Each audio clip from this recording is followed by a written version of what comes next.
my Wi-Fi, and so hopefully we don't have any disruptions tonight. I've made some updates. I've installed some new equipment, and so prayerfully things are stellar. But nevertheless, continue to be patient with me, and we'll get through this. So, in the last class, we talked about the call of Levi, and I think we had a wonderful discussion on that.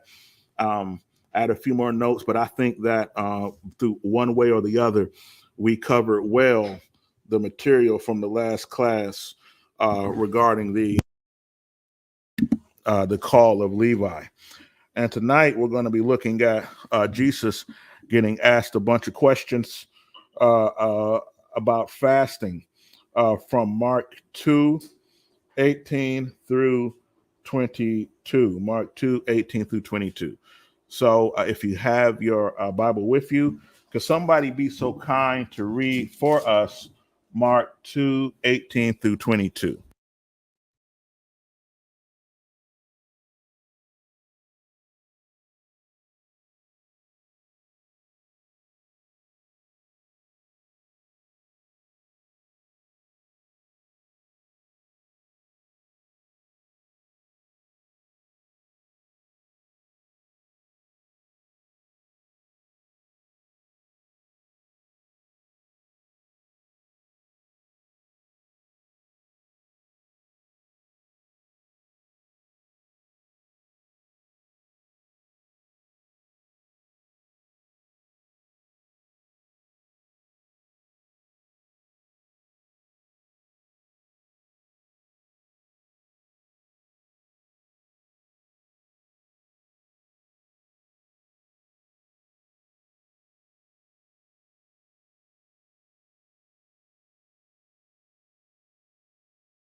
Now John's disciples and the Pharisees were fasting. Some people came and asked Jesus, how is it that John's disciples and the disciples of the Pharisees are fasting, but yours are not? Yes. Jesus answered, how can the guests of the bridegroom fast while he is with them? They cannot, so long as they have him with them. But the time will come when the bridegroom will be taken away from them, and on that day they will fast. No one sews a patch of unshrunk cloth on an old new. Otherwise, the new piece will pull away from the old, making the tear worse. And no one pours new wine into old. Otherwise, the wine will burst the skin, and both the wine and the wineskins will be ruined. No, they pour new wine. Perfect. And we come to this text here, and we find this common theme.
they felt that the rabbi was responsible for the behavior of his disciples. So if the you know if the rabbi's disciples weren't fasting, if they were not practicing the Sabbath, if the rabbi's disciples were not going to synagogue, if they were not behaving in a way that they saw fit, they didn't say, wait a second, you're being a bad Jew, or you're being a bad Hebrew, you're wrong. No, they will say, what kind of rabbi do you have that you go out and you behave like this?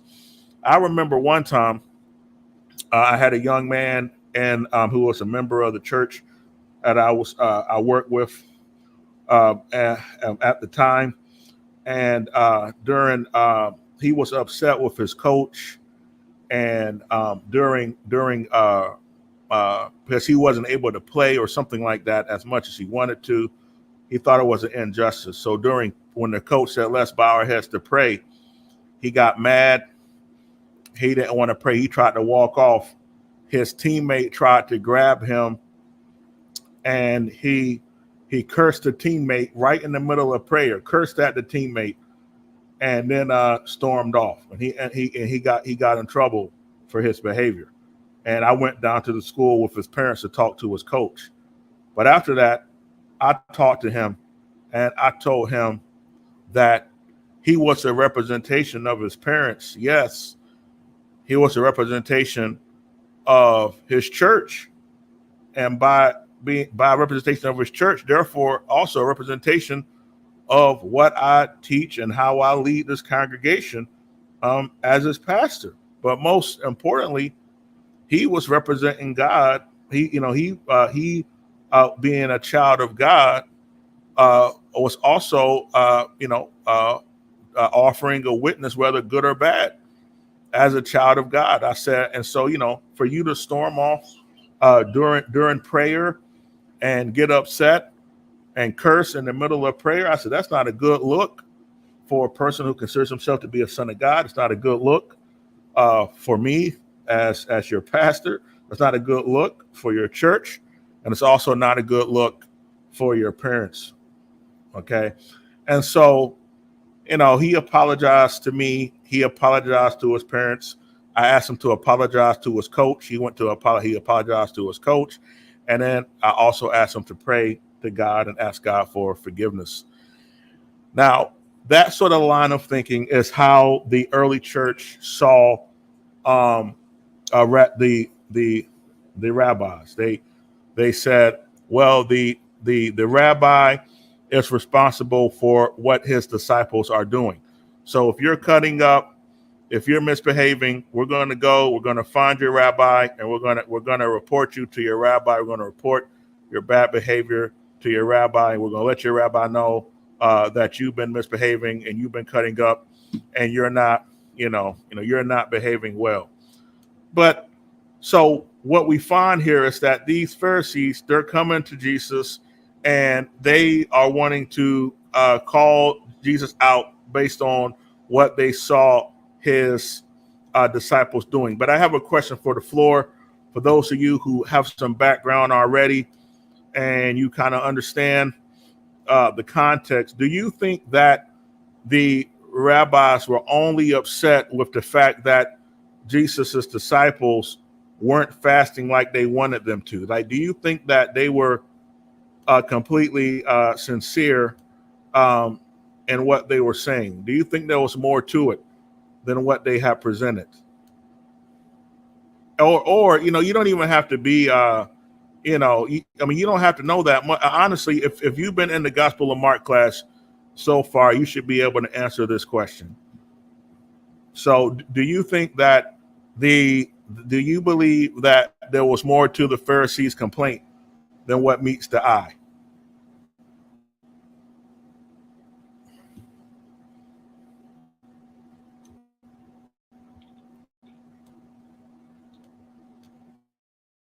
Yeah. Tell me why. Tell me why you say that. I'm looking for more open-ended responses, if that's okay. Tell me why you say that you believe so.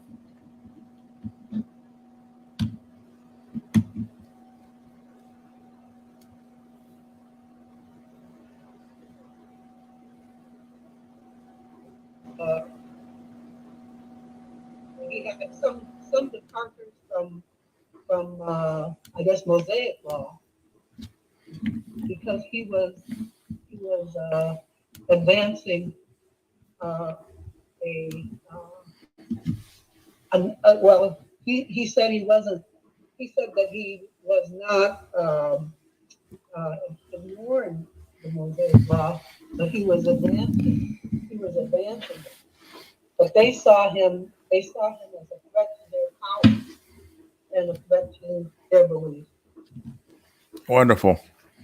But they're trying Yes. to catch him. Very good. Very good. And we all saw that last week, right? Here they are. They see a man that was what? What happened last week? There was a man that was what? Remember? Yeah, he was disabled. Yes, there was a disabled, paralyzed man. Very good. There was a man who was paralyzed, and because of Jesus, he was able to get up, take his bed, and walk again. And the Pharisees are mad over what? What were they mad about last week? They were mad that Jesus did it on the Sabbath. Yeah. Okay, so they're looking for these technicalities, these legal, quite literally, these legal technicalities. They're trying to, so they are ignoring they are ignoring this wonderful witness, this wonderful testimony, these great works. They're ignoring that and trying to get Jesus on a technicality. So, oh, wait a minute, you did make a paralyzed man walk again. However, he did it on the Sabbath, so we don't like it. So now we see this in the very next verse. After we read that about the paralyzed man, now we see them questioning Jesus about how come your disciples don't fast? How come your disciples don't fast? So my question for you all is, okay, so did Jesus not believe in fasting? Did Jesus believe in fasting?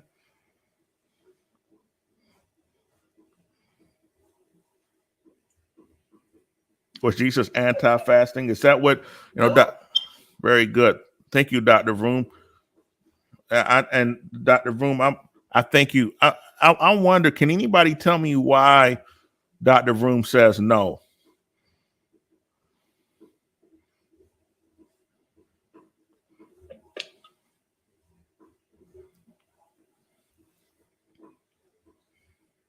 Was it because that was not one of his main topics that he was speaking on, but he had no problem with it? Then later he explained the meaning of it. Okay, very good, very good. Thank you so much. Yes, he had no problem with it. Very good. Had no problem with it. Anybody else care to share? Why Probably because when he grew up, I'm sure that fasting was part of the Jewish tradition. Yes. There were certain things that they fasted about, so he knew about fasting. Yes. He was very, very comfortable with that. Wonderful. Amen. I appreciate all the comments that were made, and I'm going to tell you one way you know that Jesus was not opposed to fasting, and that's that Jesus himself fasted. If you think back to Matthew 4, 1 through 11, when Jesus is starting his ministry, before he embarks upon that ministry, he goes out into the desert, and he doesn't just fast for an hour. He doesn't just fast for 4 hours. He doesn't do a what they call it, 12-hour fast or 8-hour fast, 12-hour fast, 16-hour fast. It's all different types of fasts, right? He doesn't just fast for a day, but Jesus fasted for 40 days and 40 nights. A person who does not believe in fasting is not going to fast for 40 days and 40 nights. Okay. I talked to somebody the other day. They said they had to have a medical procedure done and they had to fast for like 30 hours, and how hard it was for them and how bad they wanted to eat. Now, I'm going to tell you this.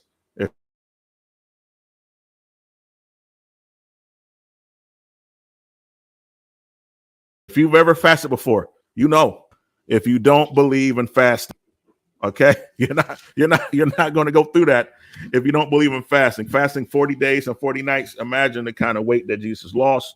His ribs was probably touching by the end of that, and he probably looked malnourished.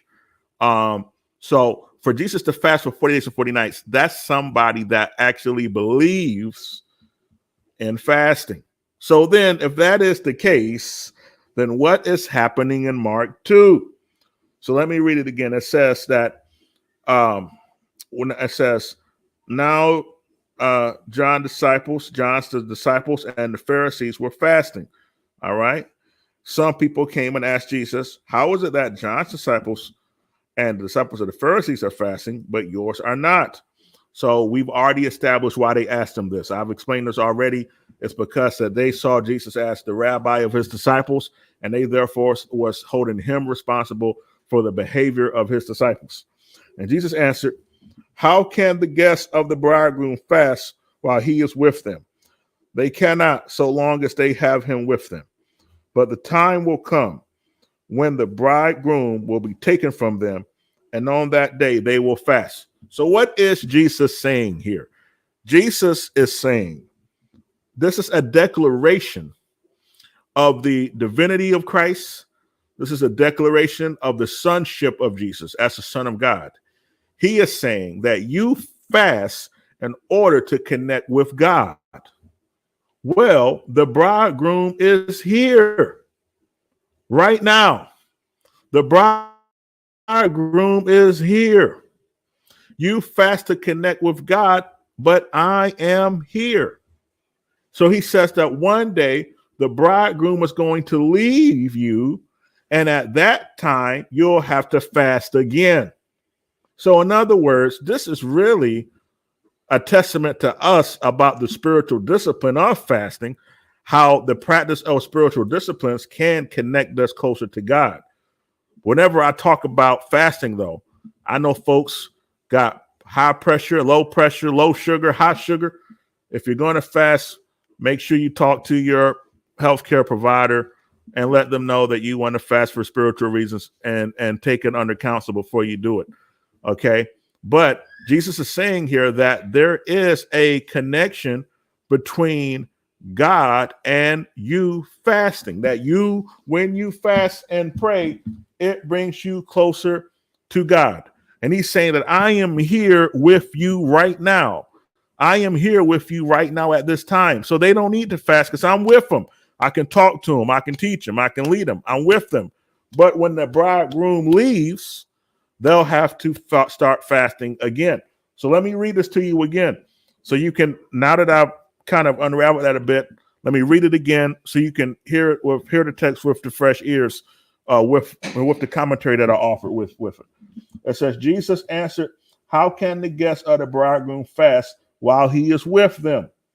They cannot, so long as they have him with them. But the time will come when the bridegroom shall be taken from them, and on that day they will fast. All right, so I know that this might be heavy, so let me take a moment to embrace any questions or comments, curiosities, or concerns, complaints, conversations, any feedback that you might have for what we've covered so far.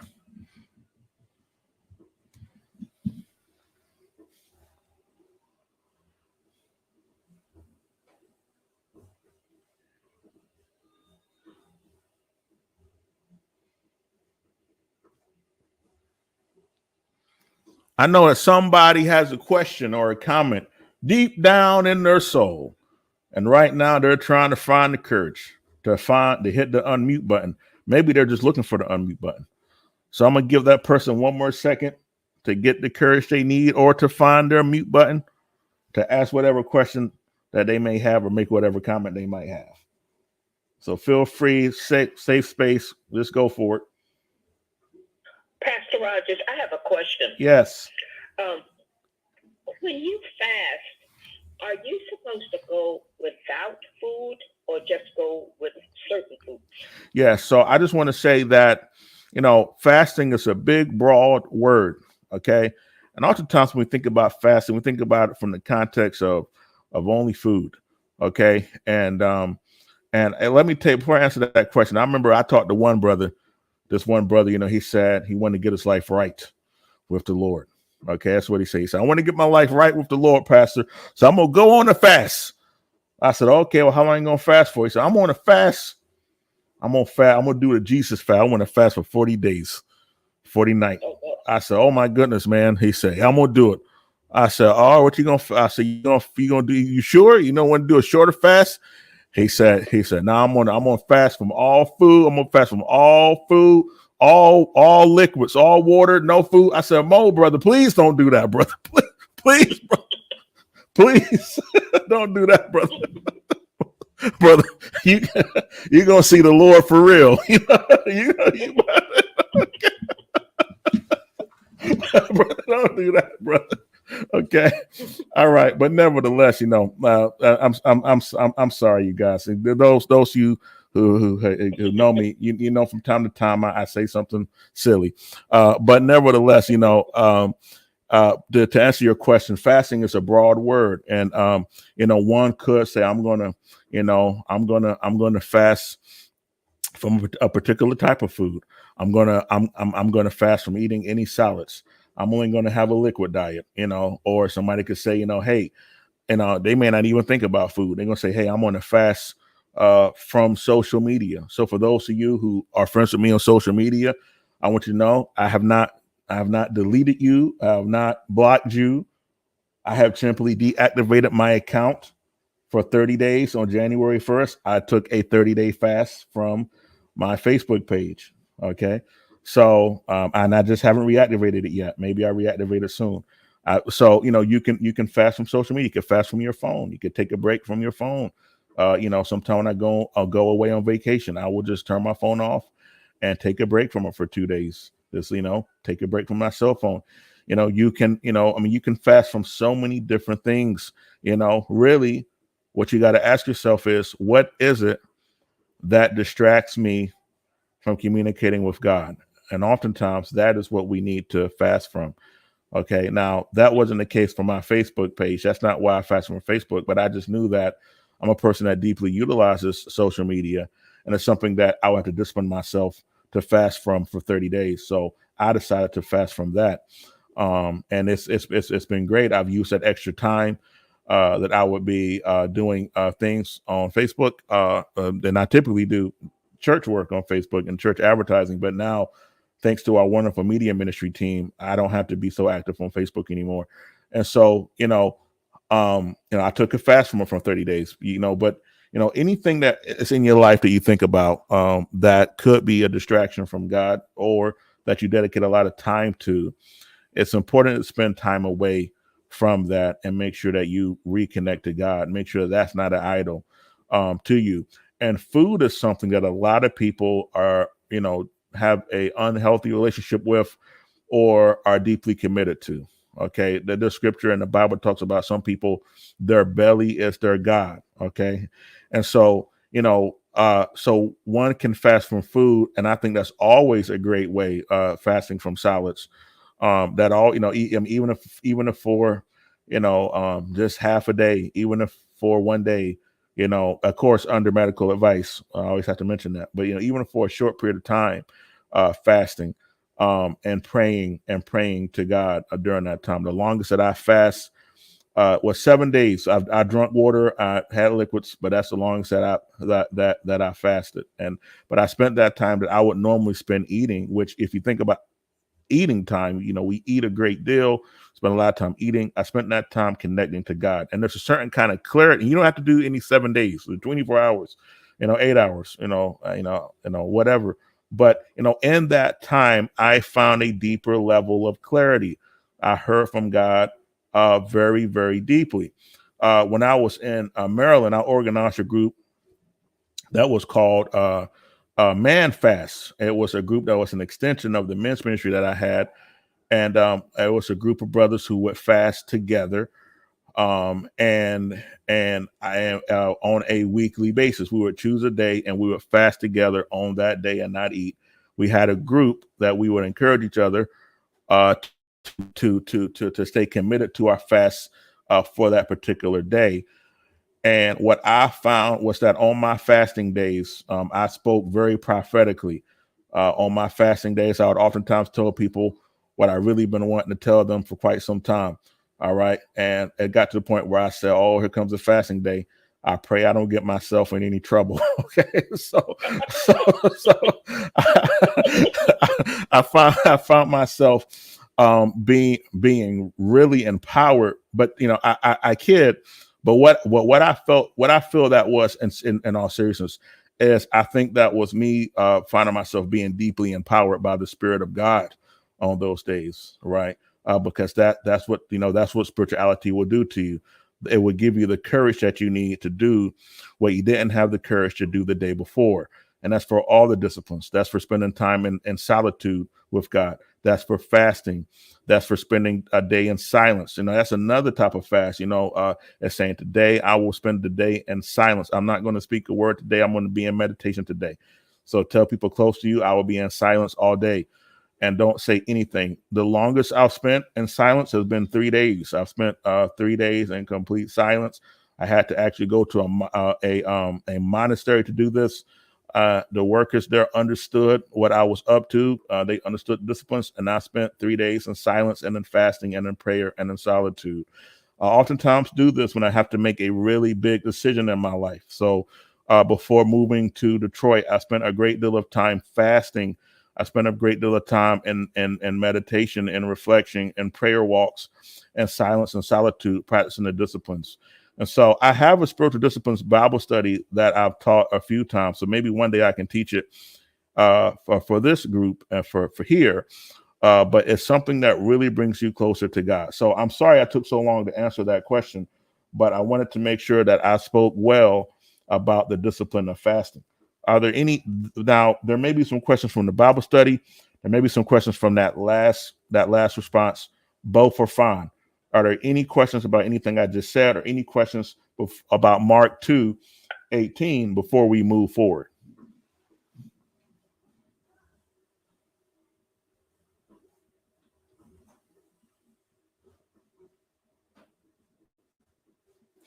Okay, let me check the chat here. I don't see any questions in the chat either.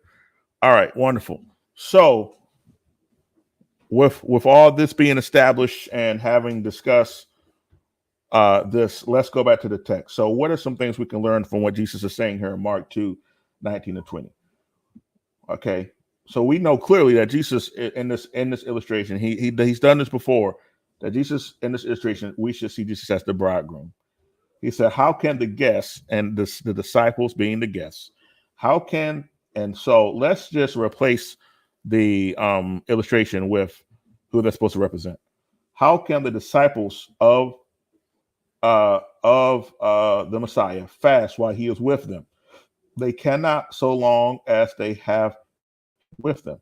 But the time will come when the Messiah will be taken from them, and on that day they will fast.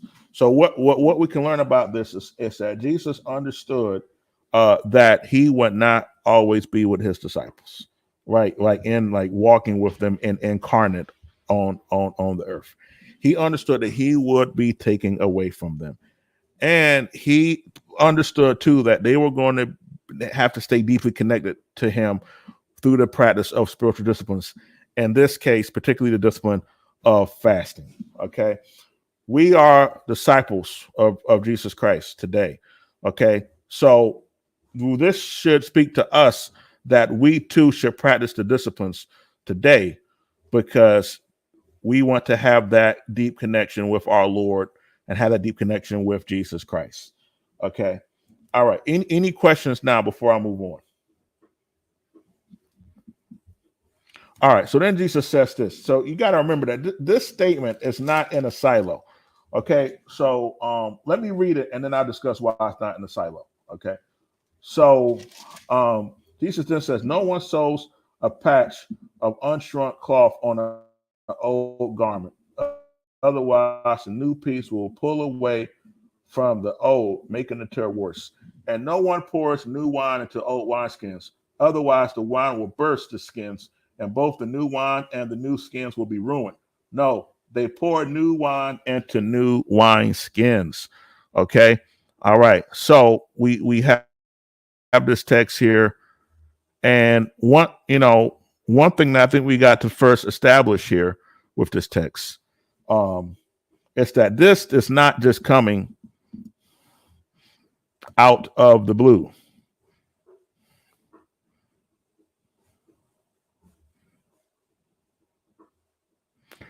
This is not just coming out of the blue. All right.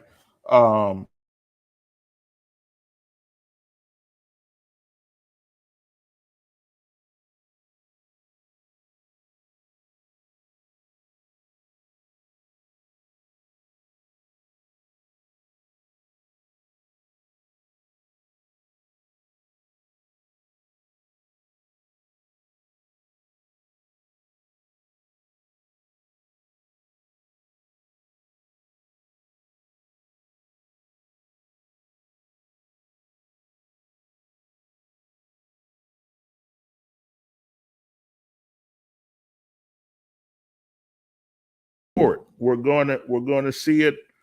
We're going to see it moving forward. We're going to see it again in the very next story that we're going to cover next week. They're going to be asking him some questions about the Sabbath. Okay, and they're going to continue to do this. That the Pharisees were having a problem, okay, with how Jesus was carrying himself. Now, we talked a bit about this last week. Last week we spent some time talking about what kind of problem could they have had, and we broke down some of the issues that they might have had with Jesus.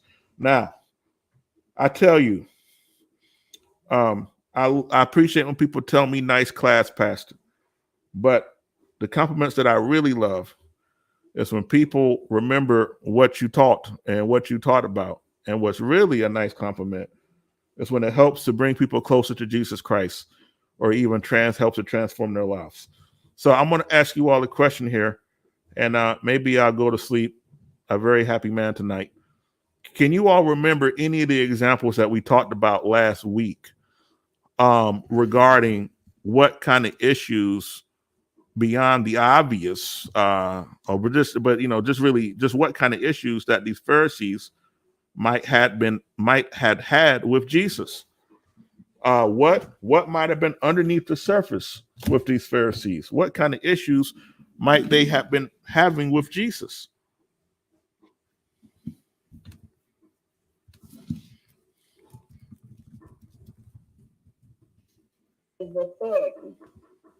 His authority. Very good. Very good. Tell me more. Tell me more.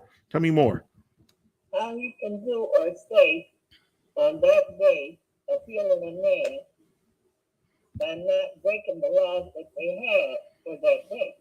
Yes. Yeah. So he had authority over their legal system. He had authority over the law.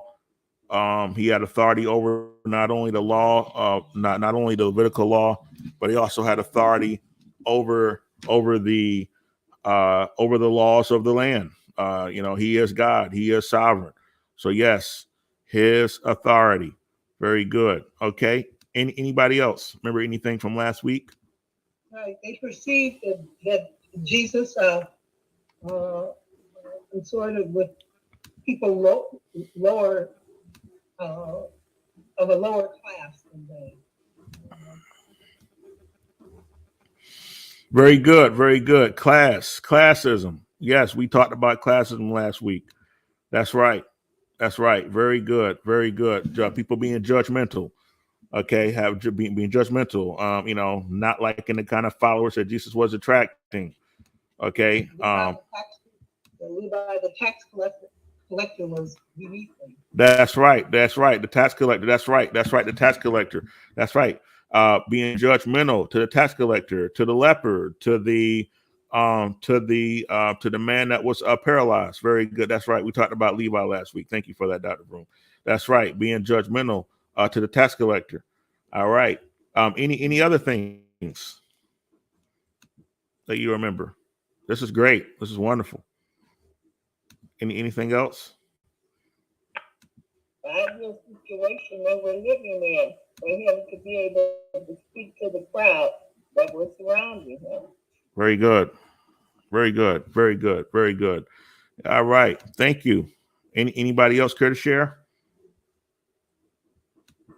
You were saying that you thought that Levi wanted to become legitimate. That's right. That's right. You wanted to be embraced. That's right. The Pharisees, I guess, wanted to continue to hate and despise him. That's right. Very good. Very good. All right. Excellent. Excellent. So, all of these things that you all have named are reasons for which, these are all reasons that that the Pharisees might have had for their contention with Jesus. I think that sometimes when we talk about the Pharisees, we don't really think about them as humans, right? But they had the same struggles as all humans. And I think that when we start to ask these sorts of questions, it can better help us to understand what's going on. There's something I brought up, and not last week, but the week before last, that was about money too, because these rabbis were supported by their disciples, and if a person grew with disciples, a lot of times those disciples were coming from some place. And so the rabbis probably were losing followers because they wanted to go follow the Son of God. And I don't blame anybody that wants to say, hey, wait a second. Yeah, I mean, this is the person that we prophesied about. I want to go follow him. But the rabbis were like, no, they were upset. So they had there was also a financial piece to it as well. So with all that being said, do you know what we call this? When you take all of these things and wrap them up, what do we call this? Sister Bowden, could you make me the host again? I messaged you. I don't think you saw it. I got kicked out, and you make me the host again when you get a free chance. So you guys, what do we call what's the term for this? Like, what's the term for, this group of people who have always been there? They have the power, and if things change, they stand to lose because of change. What do you call this group of what do you call what is the name of this? And it's not a biblical name. It's like it's an organizational leadership type of name. Okay. What do you call this group? Hypocritical. Okay, hypocritical. Okay, all right. But it's not really it's not what I'm looking for is just two words. And anytime you have an organization and there's people that have been there for a while, they have power and they are used to things being a certain way. And if someone comes and challenges that, they don't like it. And that's what Jesus is doing. He's challenging things. What do you call the opposition? Opposition, okay, very good. That's another. The old guard. Old guard. Okay, that's two words. We're getting close. Two words. Huh? I think my job causes system redesign. System redesign. Yeah, that's the process. That's the process. But you said the old guard. Is that what you said? Old guard. Old guard is an informal way of saying these two words. What do you call it? It's two words. I'm gonna have to play hangman. We'll pull up my hangman and give us a hint. Starts with an S.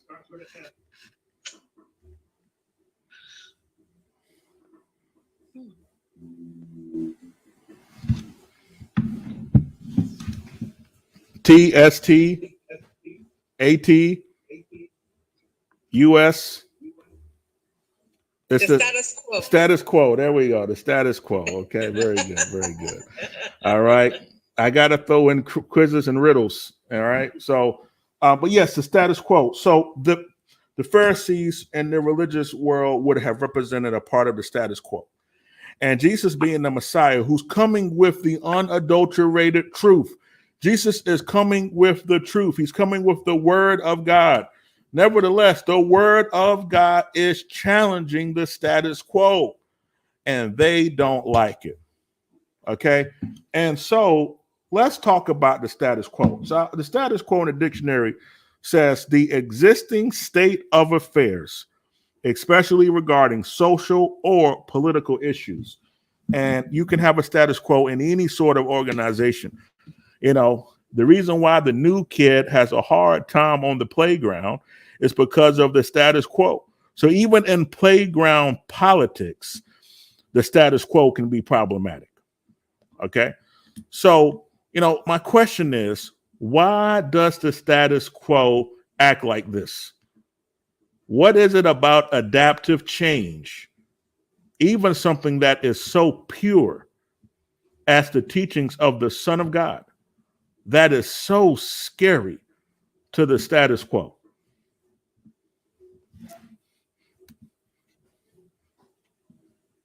People feel lost or something. Exactly. That's exactly right. They feel like they are going to lose something.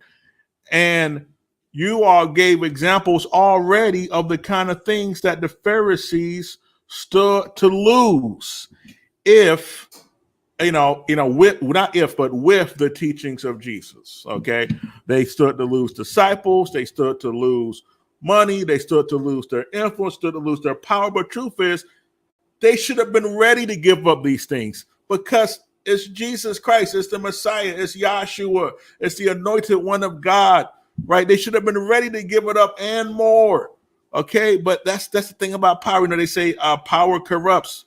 Absolutely. Okay, and so that's the thing about power. Power has a sort of corrupting force to it, right? And once people get it, they don't really want to let go of it. They don't want to share it. They don't want to, and change is scary to them because they have got to lose something and change. They feel like that I'm going to lose something and change, even if the loss is an investment, meaning that even if the loss will repay itself in the future, they're like, we don't even want to lose for something that may pay back dividends because those dividends may threaten the power that we have as well.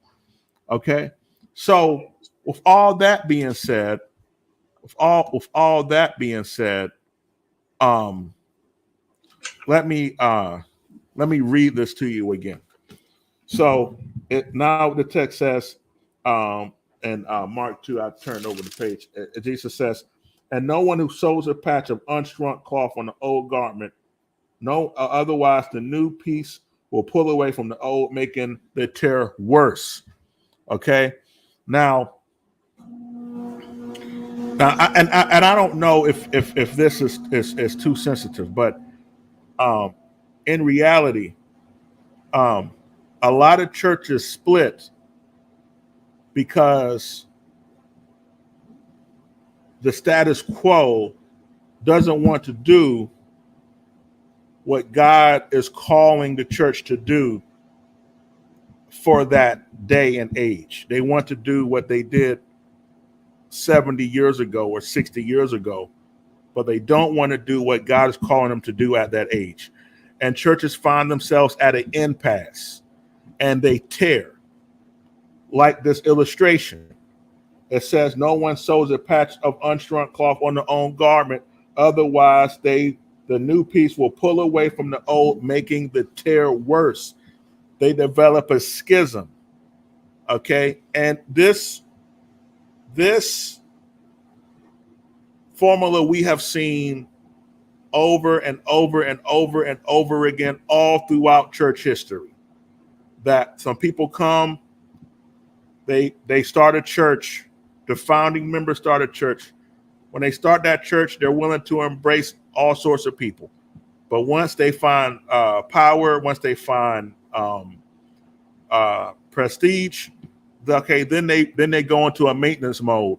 And once they get in the maintenance mode, they don't like any new change because that change is going to threaten the power of the status quo. And so 80 years later, when the whole world has changed outside the church, and there has to now be a different modality, a different methodology to reaching people.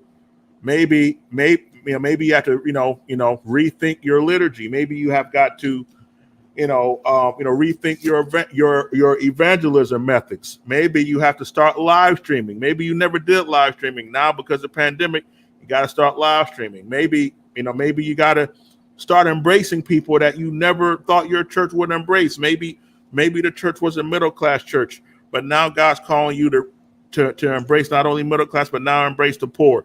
Maybe the church was a church that was that was predominantly serving seniors, but now God's calling the church to not only serve seniors, but now serve the young, serve teenagers.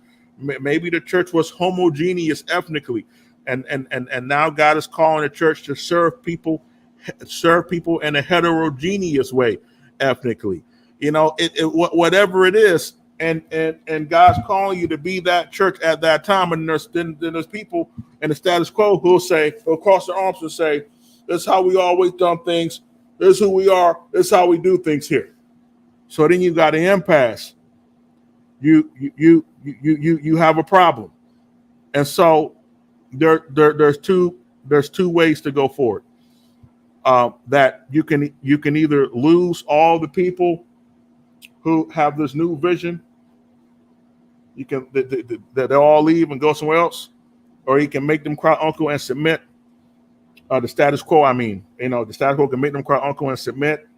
But if you make them cry uncle and submit, what happens is your church will enter into the third stage of the cycle. So the first stage is growth. That's when the church is planted. The second stage is maintenance. And then the third stage is death. Your church will go into a dying decline because God sent a vision and the vision was rejected. And that will send the church into a dying decline unless the church repents and embraces God's vision forward to move forward into the future. Status quo, this is not something that's just related. This is something that you will learn in any sort of organizational leadership class. If a person does an MBA in organizational leadership, they're going to learn about these three stages of organization's life. Okay, and so this is not something that just relates to churches, but this sort of problem is really a problem of human nature. It's a human nature problem that also exists in the church. But it's important for us to know that this problem exists so that we don't fall into the trap and end up killing something that we love so dearly, right? And so, for that being said, Jesus says this next. Jesus says, "And no one pours new wine into old wineskins. Otherwise, the wine will burst the skins, and both the wine and the wineskins will be ruined." And this is the part that I want to talk about that's so sad. I remember years ago, I went to a conference, and the conference was full of people who wanted to plant churches. And they went around the room and asked all these people, and I was just sitting there watching like a fly on the wall. They asked them all, and they were all young. They were all millennials. They were all my age group. This is back when I was in my, I think I was 27 when I went to this thing. And everybody's about my age, maybe, give or take a few years. And they all went around the circle, and they all said that they wanted to plant a church because they had issues, I would say, with the older generation's grip on their churches. And they felt the only way that they could evangelize and reach out to their generation is if they broke away from what was there before. Okay. And I thought that was tragic because when I studied the church, when I studied the ecclesia in the Bible, I do not believe that is what God wanted. I do not think that God wanted one church for this type of person, one church for the old, one church for the young, one church for this, one church for that, one church for him, one church for her. I feel like God wanted us to simply be the church. I feel like God wants us to be the church. And in my trips to the motherland, living in a village and seeing this wonderful cohesion between the elders and the young, and how the young respected the wisdom of the elders, but the elders respected the youthfulness, the freshness, the innovation of the youth, and how they worked together in harmony to have a healthy village. And seeing that, I said, this is really what the church ought to be. Church should not be making exiles. The church should be about being a village. And I think that in order for us to be the village, we must connect to what God is really saying to us for this age. What is God saying to us? And that goes back to the prayer, the fasting, silence, solitude, the devotion, seeking out the guidance of Jesus Christ, the guidance of God, seeking God's guiding hand. That goes right back to that. Because if we don't do it, if we don't find a way to deal with the new wine, you know what the text says happens? It says that when you take the new wine and put it in the old wineskin, it says that it bursts and both are ruined. It is bad for everybody when we can't find a way to work this thing out. It's bad for everybody involved when you can't find a way to work it out and move forward. It says that everybody is ruined. So for that reason, I think it's important for us to remember what was talked about in the first part of this story about fasting, about prayer, about connecting to God. Because we need to make sure that the things that we want to do are not just, the flow of the status quo, if you will. But what we want to do and what we hope to do is indeed what thus saith the Lord, what God is guiding us to do in the spirit for today.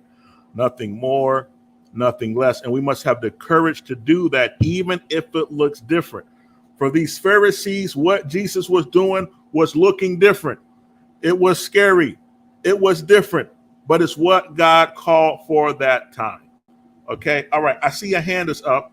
I want to honor this hand, and then we'll move into our prayer requests. So iPhone, go for it, iPhone. So the old and the new, well, how can I put it? I think the old are fearful sometimes because it says that the old know the way, some do, and the young have the strength. So you actually need both to move forward. But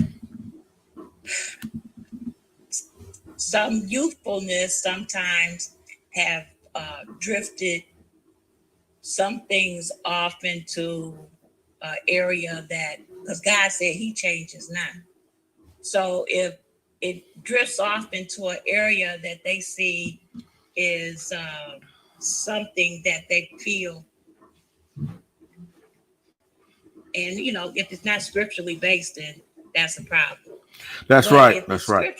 If it's scripturally based, that is drifting into an area that is not lining up with the word of God, then you do end up with a big problem. So you need both.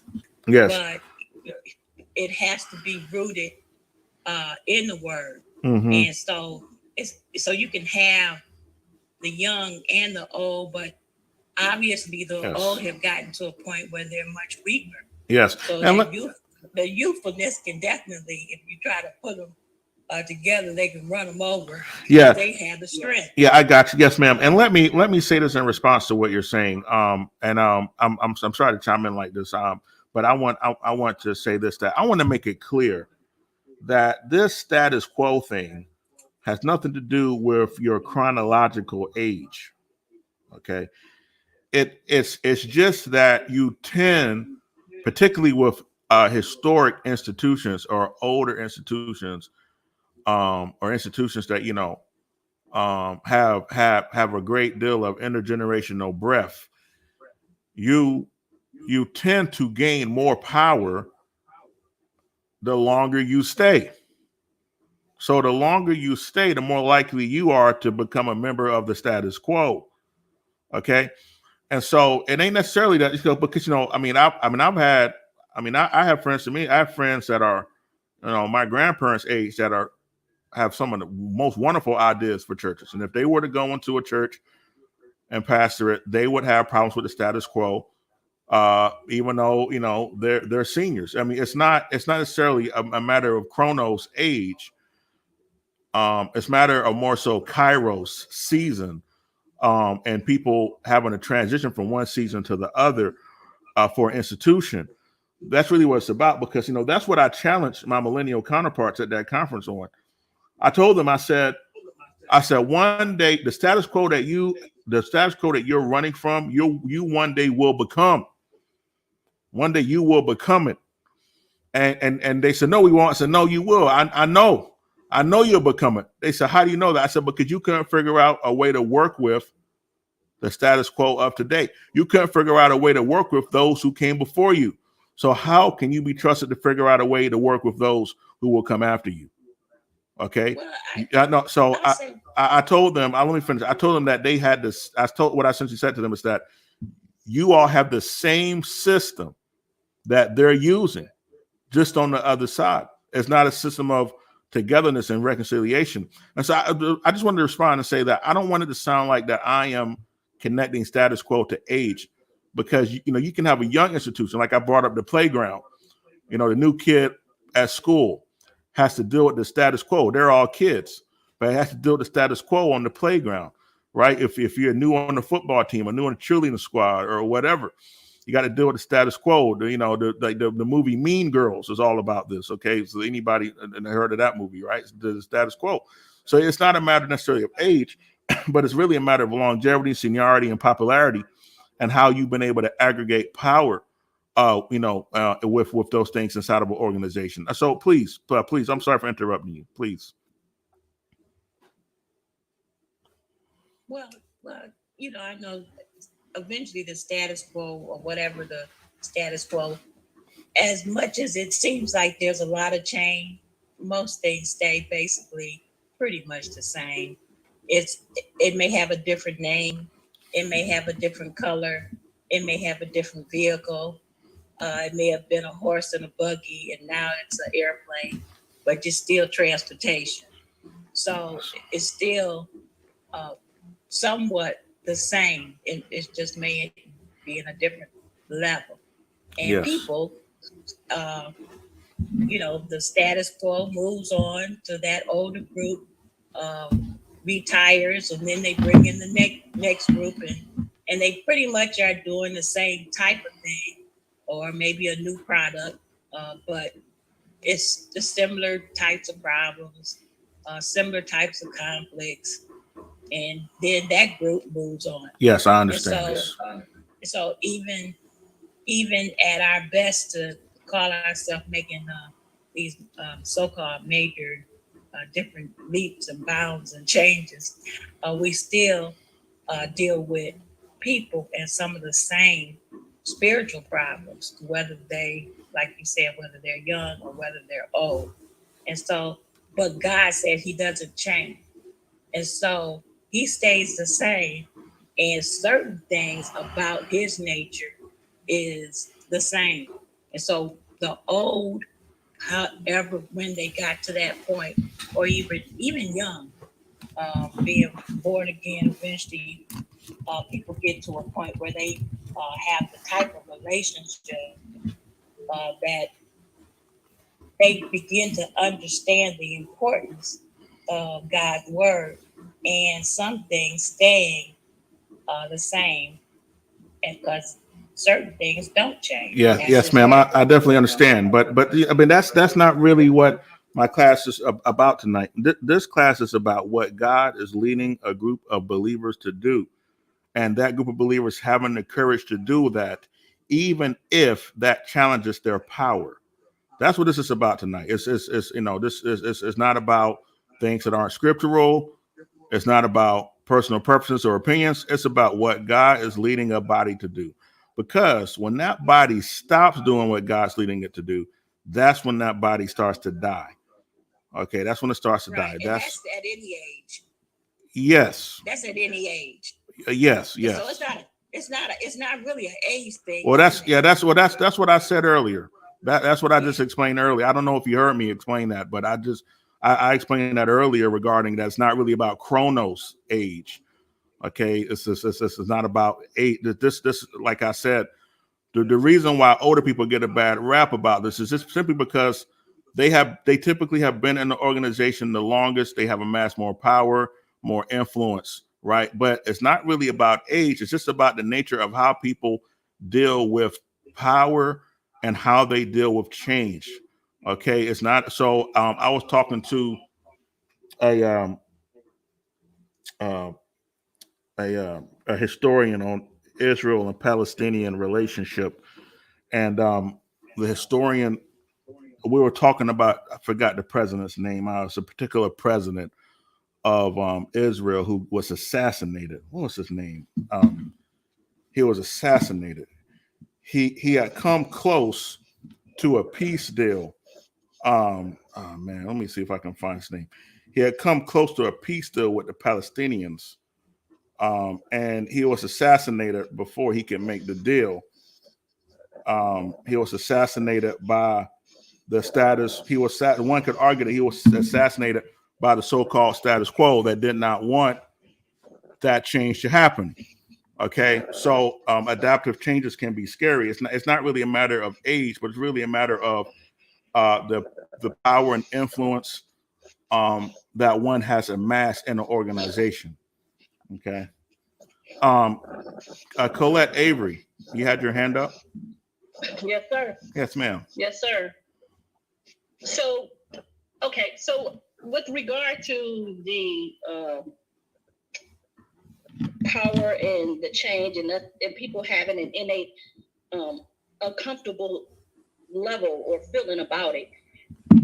Okay. So wouldn't the thing to help us move forward and to be in a better place about that would be to identify the members' spiritual gifts, to identify what it is that God has placed on their heart to do and how to serve and in the capacity, and to put them in those places.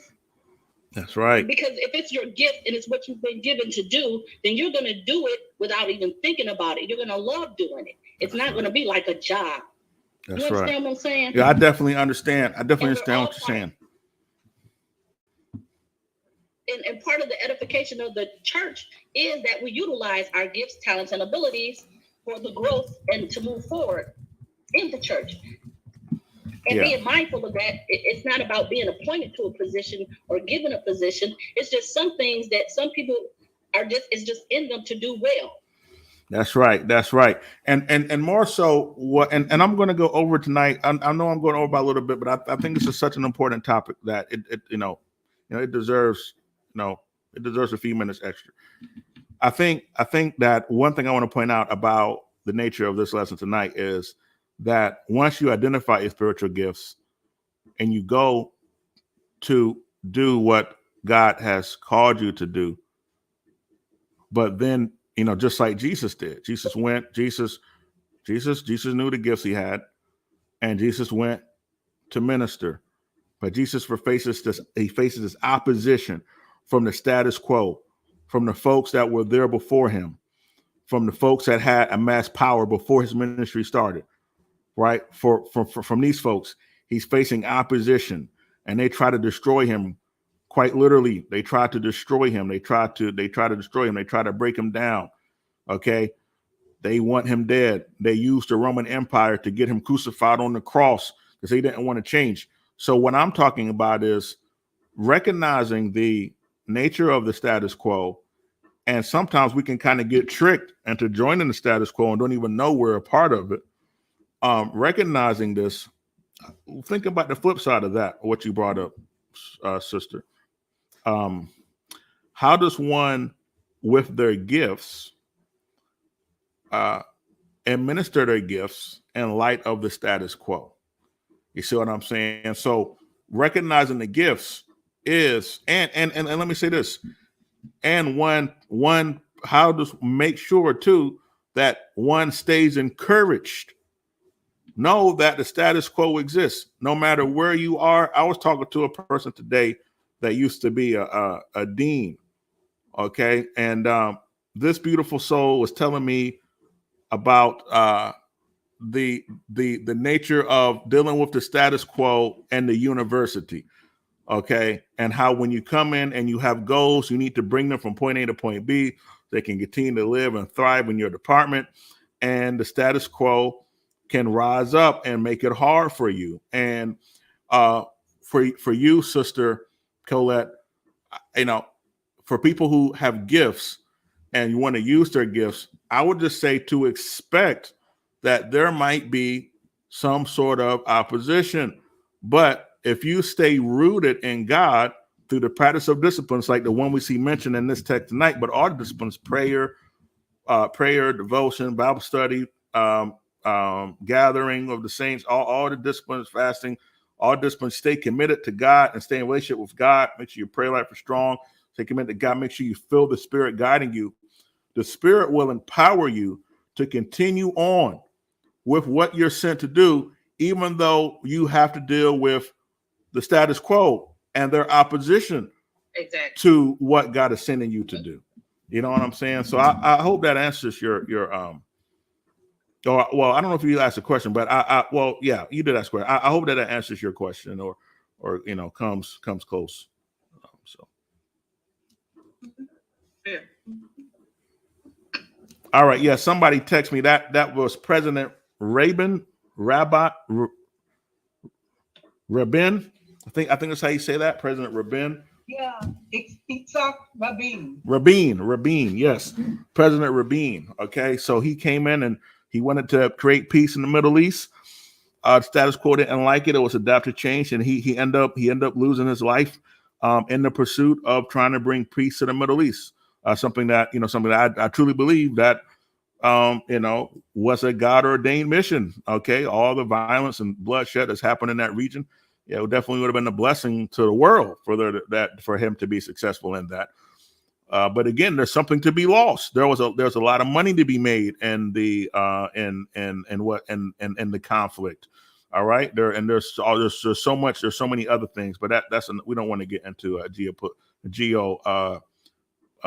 political conversation right now. So are there any other questions about the Bible study class tonight? Feel free to ask. And I want to thank iPhone for asking your question. Any other questions? I want people to feel free to ask a question. Even if it's a bit challenging to me, I won't get upset with you. I just want to make sure that we have clarity on this lesson tonight before we close out. Are there any other questions?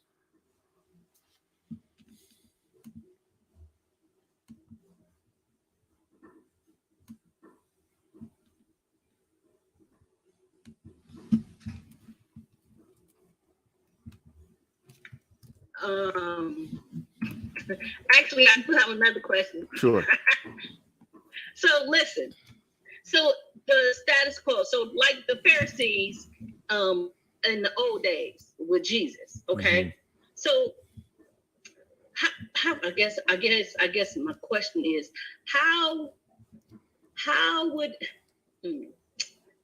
okay, so they didn't recognize that they were they didn't see themselves as being the problem. They saw Jesus as being the problem.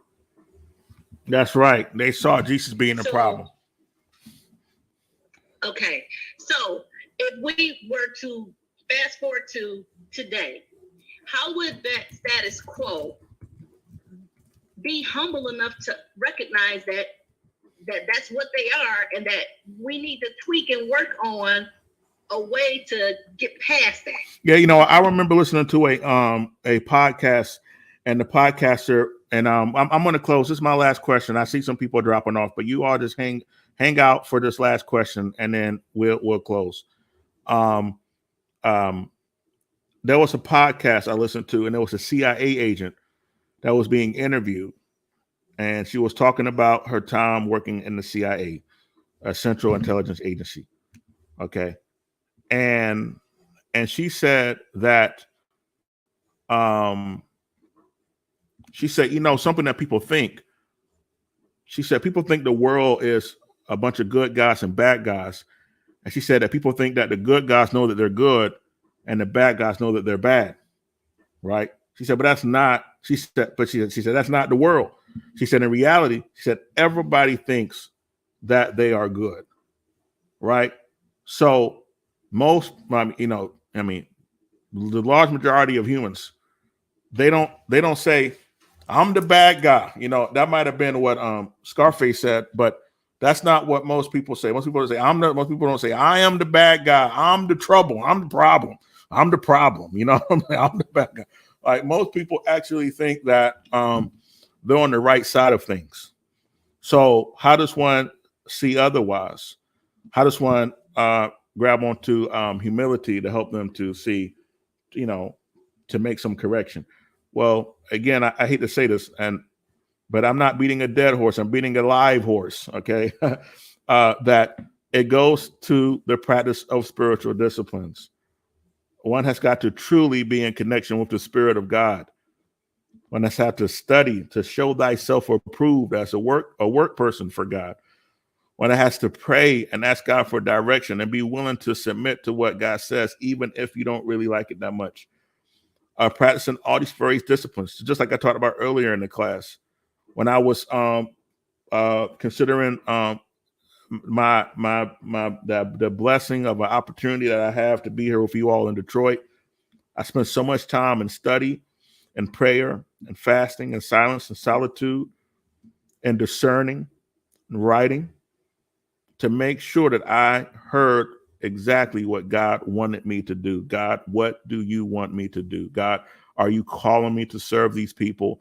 God, are you calling me to serve this church? God, are you calling me to serve this body? And so, when you similarly, when it comes to, self-reflection, the Bible says to examine yourself daily. Examine yourself daily. The Bible talks about testing the spirits, examining your own heart. Okay. These are things that we must do so that we can make sure that we're not like that CIA agent said, that make sure that we are not really the bad guy who absolutely thinks that we're the good guy. Right. And that way, and through those prayers, God can help us to make corrections. Right. That's what happened. That's what I believe happened with Zacchaeus. Okay. The story of Zacchaeus, right? Zacchaeus was a tax collector. And when Zacchaeus heard the preaching of Jesus, he repented and said, I'm going to pay back everything I've taken fourfold.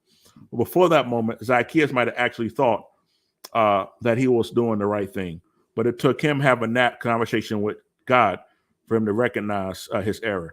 All right, you guys, I'm going to close here. I'm sorry for going over class so long. Y'all know this is my first time ever doing this, going over this long, but I wanted to make sure we covered this topic because it's a heavy topic. And I want to make sure everybody had a time to answer have their question answered. All right, I'm going to ask Gladys to she's still here? Did I lose Gladys? Did I lose Deacon King? Deacon King, are you still here? I'm going to ask Sister Bowden if she could say a closing prayer for us.